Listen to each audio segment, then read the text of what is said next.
you doing? Once again, it is Miss 20 Curls and Pearls here. So I've been getting a lot of questions about my teaching experience. So I decided why not to do a get ready with me video and also tell you a little bit about Teach for America, how I feel about them, and everything like that. So I'm gonna just go ahead and jump straight into it. I began Teach for America last year. I am a 2015 Corp Member stationed here in Eastern North Carolina. Originally, I lived in Charlotte after I graduated college. And I got the invite to be a part of Teach for America about 6 months after I graduated. Quickly, I found out that Teach for America is great, but it kind of might not be all that it's cracked up to be. Of course, like I said, the work is awesome. Love the work that they're doing in these communities. But we also have to talk about the financial side of it as well. So like I said, the work of Teach for America is absolutely awesome. But I don't think that they paint a vivid picture of everything that you're gonna go through. Like I said, I was in Charlotte and they moved me halfway across the state. Well, it's not even halfway. They moved me across the state. A lot of people were coming from across the country. I have fellow Corp members that came from California, Colorado, and things of that nature, areas like that. So I got the notification that I was going to be moving in April, the end of April, and then I had to report by June. So like I said, that was a huge transition. It took a lot for me to move. I had to pull some of that money out of my own pocket and, not doing the research and not fully thinking it through. It was something that I just did. I was like, okay, this is an opportunity that I want to teach. Let me take the first opportunity that I have to get where I'm trying to go. And it was a good opportunity. It was gonna put me in a place that I hadn't been before. It was gonna give me the opportunity to reach and touch kids that I knew I could be of service to. And that's my number one priority, service. I just wanna make sure that I'm serving my community. So let me tell you about the process, guys. So you pack up everything, you move. Hopefully you have either a place to stay or someone that you can stay with. You report, and then you go off to wherever they sent you. They sent me to the Delta of Mississippi. Don't know anybody in the Delta. So it was a quick, intense training, about a 6-week training that we did. Literally take you, throw you in the classroom and make it work. Which, I love those types of environments because I'm able to really pull out and see what I actually have inside of me to get through what I need to get through. It was a cool experience being somewhere different, but like I said, the financial side, during this, you're teaching summer school. You are not getting paid for summer school. You're not. Long hours, you wake up at about 5 a.m. and you don't go to bed until maybe 1 because you're lesson planning every night. So all my teachers, that you lesson plan about a week or 2 weeks in advance. Imagine having to come up with the lesson plan every single night. So the experience is great, but at the end, you kind of want some compensation for what you're doing.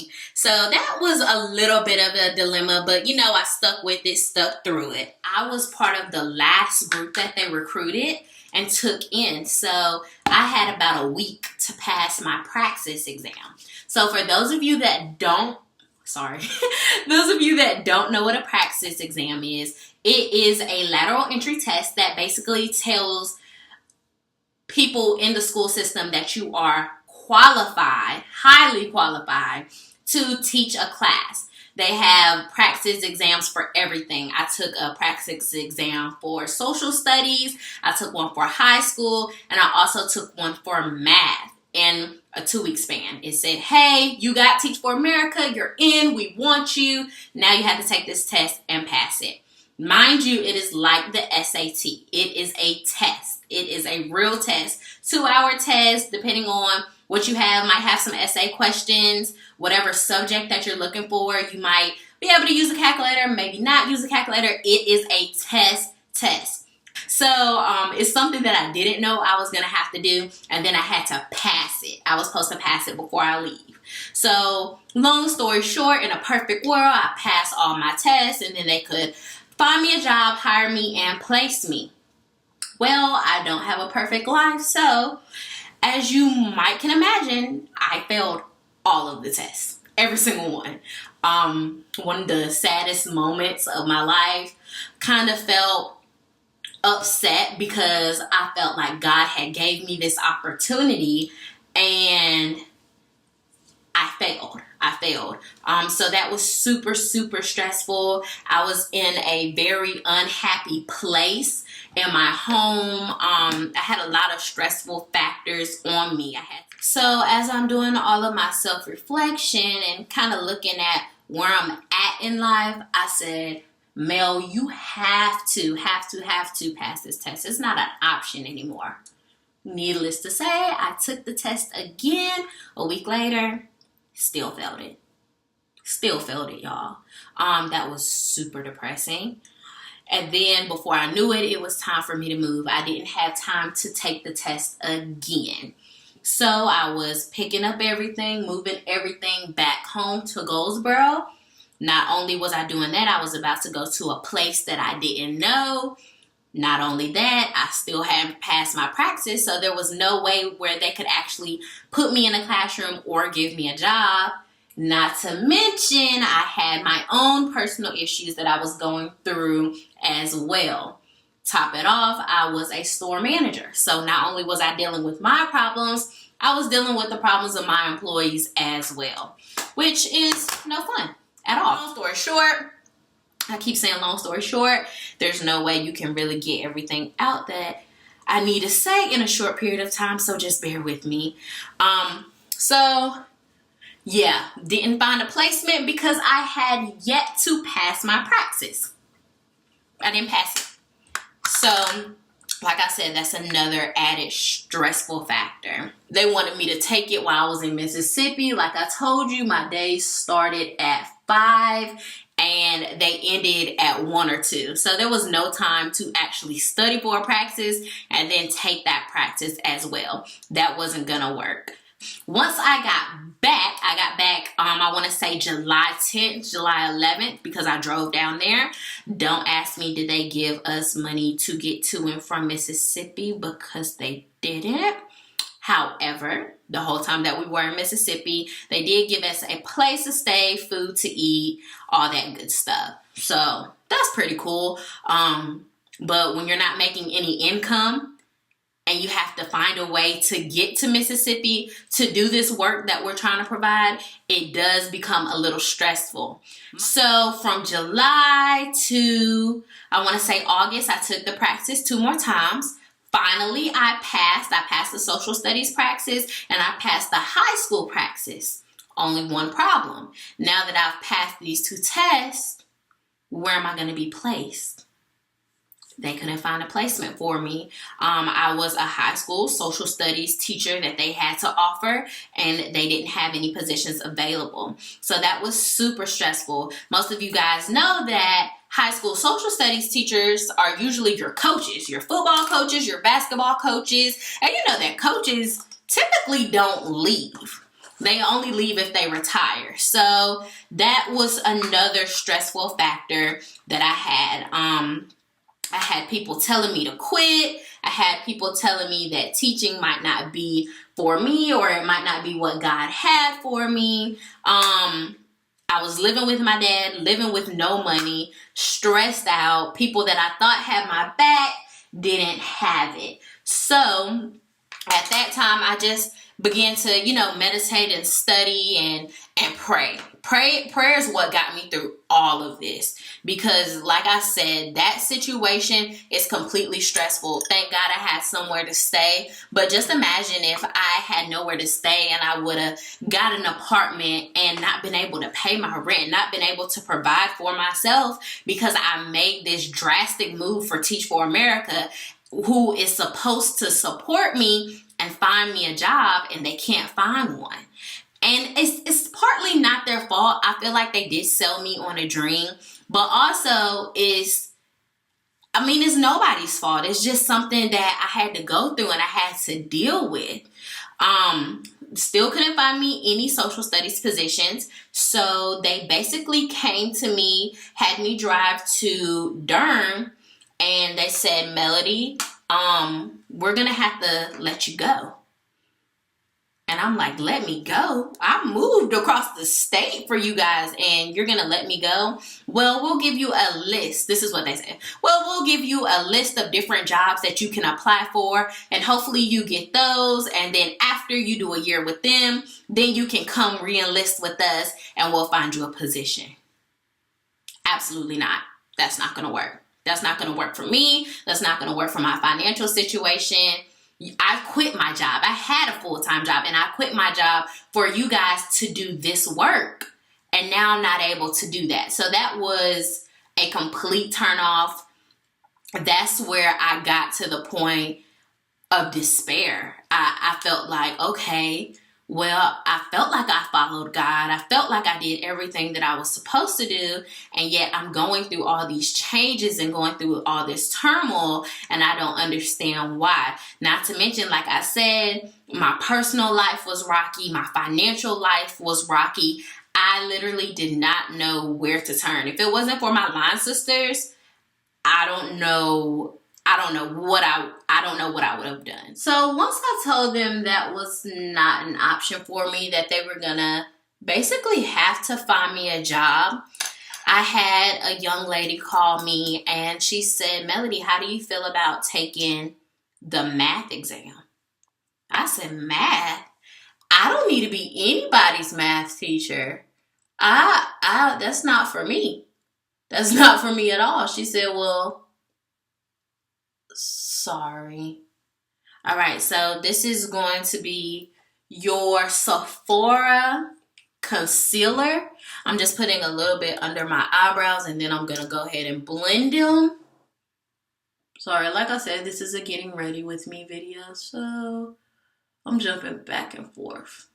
Yeah, so I said, I don't need to be anybody's math teacher at all. She said, well, if you don't do math, I really don't know what you're going to do because we don't have any positions available. So I said, okay. She said, well, I need you to take the math test tomorrow. So I told her, okay, well, I'll take it and see how I do. She said, do you have the money to pay for it? Girl, you know I don't have no money. You know I don't have no money to pay for that test. She said, okay, well, we have money for you. We'll get it set up and you'll be able to take the test tomorrow. I just went for it, basically. Just went for it.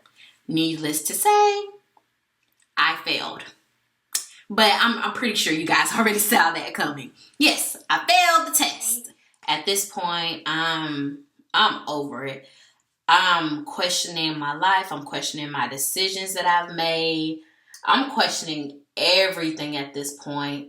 What is the issue? Why can't I get into what I'm supposed to be into right now?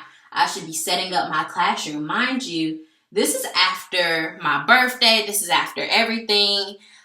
It's 2 or 3 days before school starts. And I still have no placement. I've still passed no test. I'm just up the creek without a paddle. So I end up having an interview anyway, even though I failed the test. I end up having an interview anyway at Farmville Middle School with Principal Briney and a couple of other teachers and soon-to-be fellow co-workers. I didn't know this at the time. And they're just asking me questions about who am I as a person? What am I trying to accomplish? Why do I love math? And honestly, I'm just giving them honest answers, guys. I'm like, I hate math. I don't like it. But I'm willing to learn and I love kids and I love the ability of children, how they're able to learn things and understand things that we as adults can't. Their innocence and their youth and the love that they have just to sit in a classroom and learn and be loved by a teacher. That's the experience that I'm trying to accomplish. So I had 2 interviews. I had one with Farmville Middle, and then I had one with Warrenton. Both of them wanted me, but I still hadn't passed the praxis. Still hadn't passed it. The test was hard, guys. But over the next couple of weeks, my principal, he said, my current principal, I'm saying my principal, but Bryony, he sent me an email, gave me a phone call. He said, hey, Miss Lee, I know I'm not supposed to do this, but I really want you at Farmville. I think you'll fit in great. I think you'll be an amazing teacher, and I'm really excited to bring you on board. They told me I couldn't do this, but I'm doing it anyway, so whatever. Oh well. So I'm excited at this point. Greenville, North Carolina, that's as good as it's gonna get in Eastern North Carolina. I mean, we're in the country, we're in the boondocks. So that's as good as it's gonna get. By ECU, you know, nice apartments, all that kind of good stuff. Well, they called me, Teach for America calls me and said, hey, we decided to send you to Warrenton. I just told y'all I wanted to go to Farmville, and you're telling me that you're going to send me to Warrenton. So at this point, I'm up to here with Teach for America. I don't want to hear anything you have to say. I don't care. I don't care about you anymore, because obviously you don't care about me. You know that I'm not able to pick up and move and go to Warrenton. I just picked up and moved to go to Goldsboro, to go to Mississippi, to come back to Goldsboro, to not know where I was going. I'm not moving anymore.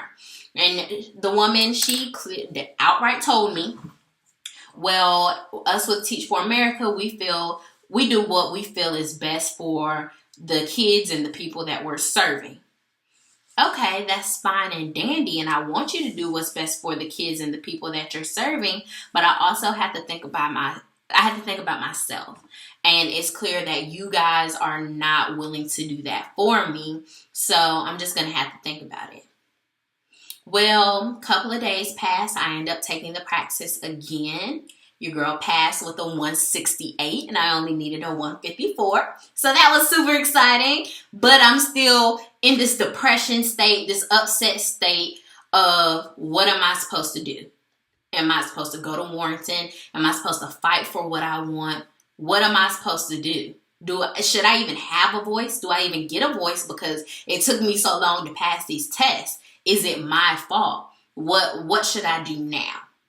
So I decided to fight for what I wanted. If I wanted to go to Warrenton, then I was going to go to Warrenton. If I wanted to stay here and teach in Greenville, I was going to teach in Greenville. I felt like I had been pulled in different directions for so long. Now it's time for me to actually do what I want to do. Now it's time for me to be in a position where I'm getting to accomplish everything that I wanted to accomplish, but on my own terms. So I told them, I said, if I can't go to Greenville, North Carolina, then I'm just going to pull out. By this time, I'm kind of feeling myself because I've passed the praxis. So, I mean, there's not much that you can do. I don't really need Teach for America. And so that's one thing that I wanted to highlight. Sorry, I look a little crazy with my contour. But that's one thing that I wanted to highlight. If you want to teach, teach. You do not need any backing. You don't need an organization to push you through. They have lateral entry everywhere. Well, not everywhere, but they have lateral entry in a lot of places. So if you want to be a teacher and you didn't go to school to be a teacher, doesn't matter. Take the praxis, pass the praxis, and sell yourself. Apply for different jobs in different school districts. Apply for different jobs in school systems. And that's one way to get your foot in the door. So that probably answered a lot of people's questions. You're probably going to stop watching, but it's okay. Anywho, however, so I told her basically, yeah, I'm not going to Warrenton. I'm gonna stay here and I'm gonna go where I want to go. I'm gonna teach in Farmville. He's already basically offered me the job. By the way, he offered me the job and he wasn't supposed to. A job has already been offered to me, so I think that's my best bet. I think that's what I should do. So quickly, they don't want to lose a Corp member. So very, very quickly, they changed their mind. This contour, I'm contouring around my face. So very quickly, they changed their mind and they were like, okay, you can go to Warrington if that's what you want to do.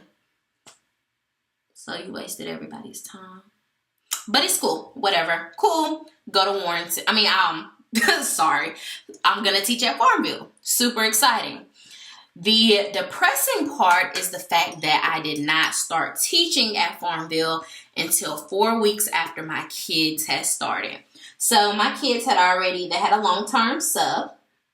Long-term subs are what school districts do. If they cannot find a teacher, they give students a long-term sub.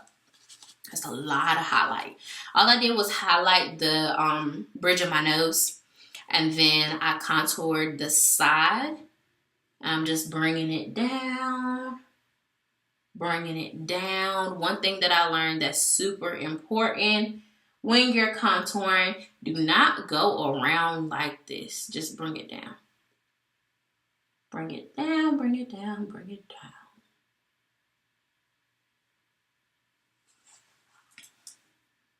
Get some of this highlight off my face because I look crazy. And this contour palette is bomb. It is by Black Radiance, the light to medium. I think I'm more of a medium, but by their standards, I'm a light. So yeah, super, super bomb contour palette. It's awesome. Anywho, so with that long-term sub, sorry, I just jumped back in. But with that long-term sub, a lot of behaviors with the kids were already formed. I had to go in there and basically lay down the law as quickly as I could. Started off, what my kids would say is mean. I wasn't mean, but they swear up and down when I got there I was mean. Started off as that mean teacher. It didn't help that I was young. It didn't help that, well, it did help that they were related to me, but my style of dress, how I wore my hair, kids swore up and down I had a different hairstyle every day. But I had to assert myself and let my kids know, hey, everything's cool when we're having fun, but when it's time to learn, it's time to learn. So I had to go ahead and establish that early on. So the kids will say I was mean when I got there. I don't think so. But we got down to business. And that was what I was there to do. That's what I was there to do. Simply, I swear it's going to come together. I promise. So with that being said, I started off on subpay until they got my official scores back, which subpay is not that bad. It's not that bad at all. But I started on subpay until they got my official scores back. And then they went ahead and gave me my signing bonus. And then I became a full-blown teacher. I started a GoFundMe, had a support of friends, true friends. And true friends aren't just, I'm not calling them true friends just because, you know, they supported me financially. I'm talking about words of wisdom, words of encouragement, just pushing me forth. Because when I tell you guys, I was stressed beyond measure. I was stressed. I wasn't happy in the place that I was at all. I felt like my whole world was shook upside down. I felt like nothing was going right. I felt like I wasn't doing right. Those people that are my true friends and have been my true friends, they definitely helped me get through what I was going through at the time. Give me a second. Yeah, so giving me words of encouragement, words of wisdom was really what I needed. And then the monetary donations to help my classroom out, that also helped. Because like I said, I started 3 weeks late. 3 weeks late, never teaching before, hadn't seen anybody from Teach for America since they finally found me a placement, didn't know who my MTLD was, didn't know anything. All I knew was I was in the classroom and I was about to start teaching. Yeah, that's all I knew. I started teaching, had to get the help of a lot of people so I could even know the content that I was teaching. I didn't go to school for math. I didn't go to school to be a teacher. So basically, I'm dealing with a double negative at the time. How am I going to ensure that they're successful on the EOG? How am I going to ensure that they're successful in life? Because basically, that's what I'm here to do. When your mother's not around, I'm their mother. When their mother and their sister and their cousin and their brother and their auntie and their uncle or whoever they stay with are not around, I'm there. And I have to make sure that I give these kids a good example that you can overcome these obstacles and things that you're going through and things that you're stressing about. Because like I tell my kids all the time, it wasn't that long ago when I was in the 6th grade. It hasn't been that long. It's been maybe 8 years, not a long time. So a lot of things that you're going through, I already understand it. I get where you're coming from. So that's a little bit about my Teach for America experience. You take the good with the bad and the ugly, but at the end of the day, we are accomplishing this work and we're doing what we set out to do. I wish that more people of color would take the time. I know it's not the highest paying job in the world. Teachers don't get enough credit. I will say that to the day that I die, even when I stop teaching. But I know that each person that I touch is like a trickling fountain. It's like a pebble in a river, and those ripples keep going. So if I touch 5 kids at Farmville Middle School, those 5 kids become your doctors and your lawyers and your politicians. And every single person, whether you're successful or not successful, hopefully you're more successful than not successful, but you had a teacher. Every single person in this world has had a teacher that impacted you in some type of way. You can't tell me that you didn't. You've had someone to impact you, and that's what I wanted to do. Like I said, I know I can't change the whole entire world, but I wanted to impact and impart into a couple of kids. That was my goal. That was my plan. Underpaid, super underpaid. Unappreciated, super unappreciated. But this work that we do it shouldn't be taken for granted. So that's why I signed up to do what I do. Lesson plans. I had some questions about lesson plans. Lesson plans are not hard. If you're creative, as you can see, I like to talk. If you're creative, if you don't even have to be creative, there's so many different things out there that you can use in order to get done what you're trying to get done, getting your lesson plans done. Teachers pay teachers, your fellow teachers, mentors, me. I'll help you. If that's something that you're interested in, if you're interested in becoming a teacher, do it. You don't have to commit your whole life to teaching. I'm in grad school right now. There's no way that I'm going to be a teacher for the rest of my life.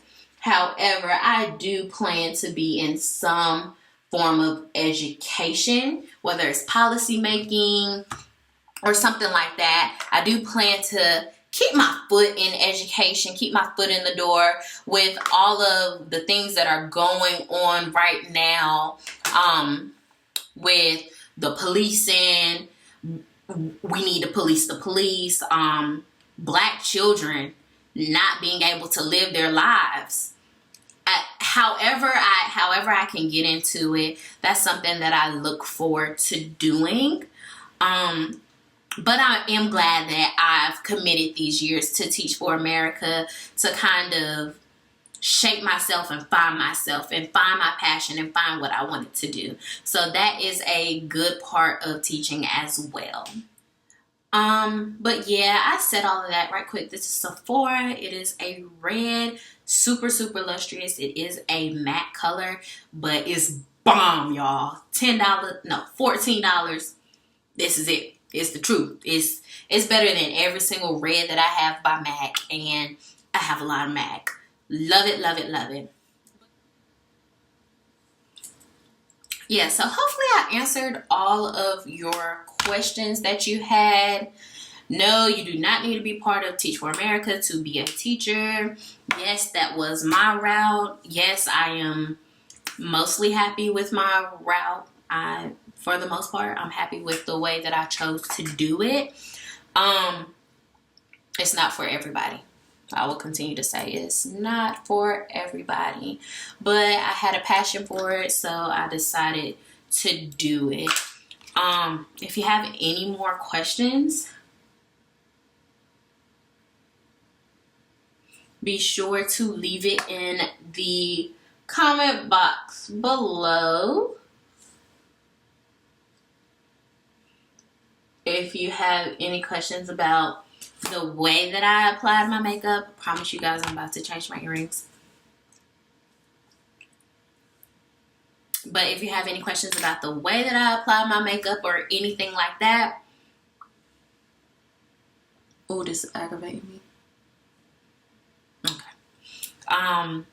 Yeah, just let me know. Hopefully that answered everything for you guys. I hope that you enjoyed this video.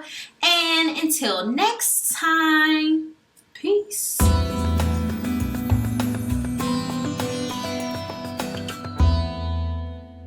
So I touched on this subject briefly, but I did want to come in at the end and really give it the attention and the focus that it deserves. If teaching is something that you are thinking of doing and you are a person of color, I strongly urge you to do so. With all the tragedies that are going on in the world, we have to make sure that our Black children know that they are loved and know that they are cared about, and let them see someone in power and who's helping them to grow, to let them know that we help each other.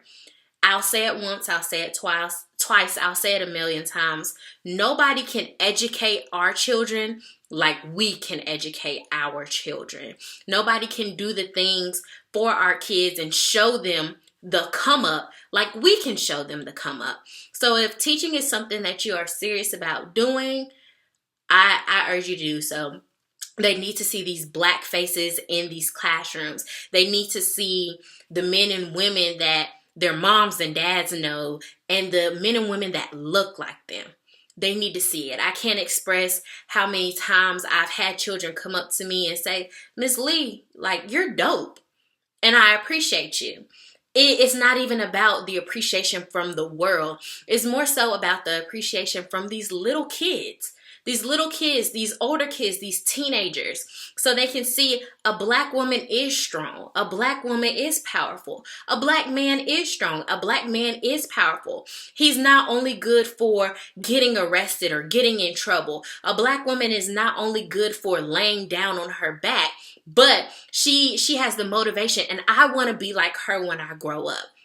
So I highly urge you to look into the classroom. You don't have to do it for a long period of time. You can do it for a little while. Doesn't matter. Like I said, I'm giving 3 years to Teach for America.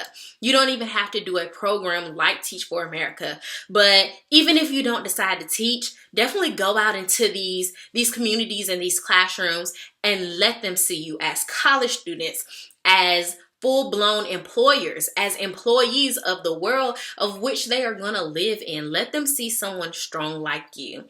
Once again, it is Miss 20 Curls and Pearls. Thanks for listening.